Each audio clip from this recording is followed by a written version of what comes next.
Schubert in Berlin, and this is Sienna.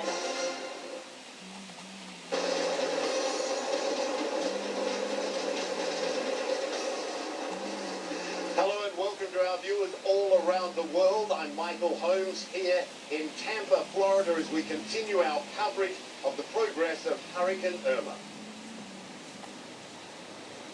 And I'm Isa Suarez, coming to you live from Miami, where it's just turned 1 o'clock in the morning. Thank you very much for being with us.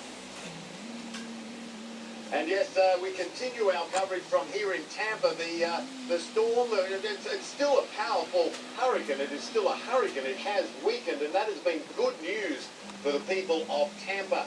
If the eye of this storm had gone to the west of the city, there were great fears about storm surge causing havoc here. This is a city that is vulnerable to storm surge. It has low-lying areas, a lot of development along the water. Even some of the causeways, the bridges are fairly low. There was a lot of concern. We spoke to the mayor yesterday, and that was his big worry. The eye, of course, and we're going to check in with Karen McGuinness in a minute, has moved to the east, which is a good thing, and we'll check about how that storm surge is going to look now. I can tell you that the water is still going outbound at the moment because of how the winds are going, and the river here has dropped markedly over the last 12 hours. It will come back up. Let's bring in Karen McGuinness and talk a little bit more about where Irma is, where it's heading, how strong it is. Hey, Karen.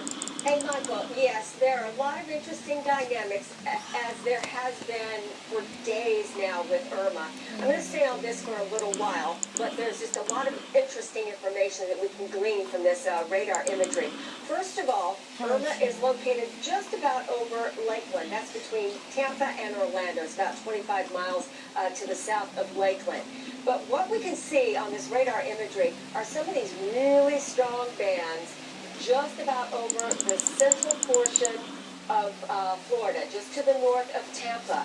What is interesting here is that we're seeing kind of an enhancement of the wind. So we were checking the wind conditions right around Daytona Beach, towards Jacksonville, towards Amelia Island.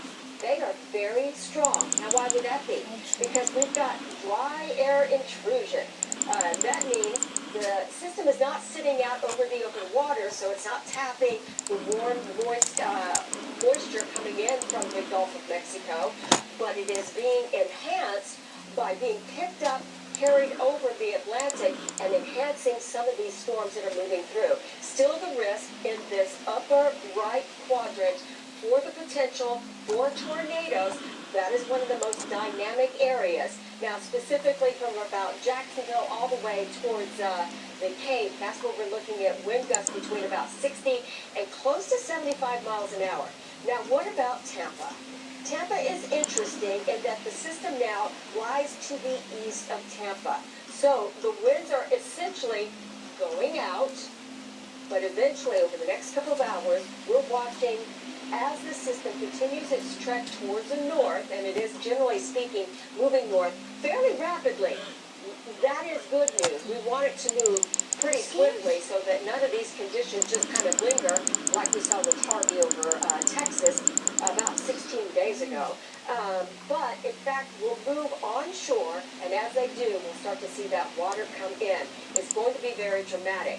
Not as dramatic as some of the initial kind of computer models were suggesting, but let's give you kind of a different overall perspective of what we're looking at right now. Then you can kind of see the winds offshore, but as we go through time, it starts to shift more towards onshore. So all these places from Tampa to Clearwater to Tarpon Springs, towards Newport Richey, towards Crystal River, they will all see this storm surge as Irma continues its progression towards the north.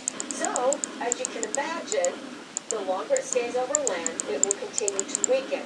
But that broad field of rainfall is still going to be in position. This is kind of a forecast radar. We go through Monday morning, and by the way, you can imagine that the Tampa International Airport is not going to be in full operation for tomorrow, nor is Miami, because the Miami International Airport had major water damage. They are closed for Monday, September 11th. They hope to open on maybe a reduced schedule on Tuesday, depending on how much repair they can get done. But looking up towards Atlanta, Georgia, even into Atlanta, The National Weather Service is suggesting 4 to 6 inches of rainfall, maybe some locally heavier amounts, but the wind is going to be pretty tremendous here too. So this is, I'm glad that we're on this particular image because I can show you some of these enhanced bands that are coming in off the Atlantic, Daytona Beach, Jacksonville. You're not in the thick of it just yet, but I do think as time goes on, we'll start to see these bands just kind of reach more northward. So even into places like Savannah, possibly into Beaufort, South Carolina, we'll start to see pretty heavy rainfall, and the wind is going to pick up. Partly because Irma is moving, but partly because we've got that enhancement of that moisture wrapped around that northern edge, that dynamic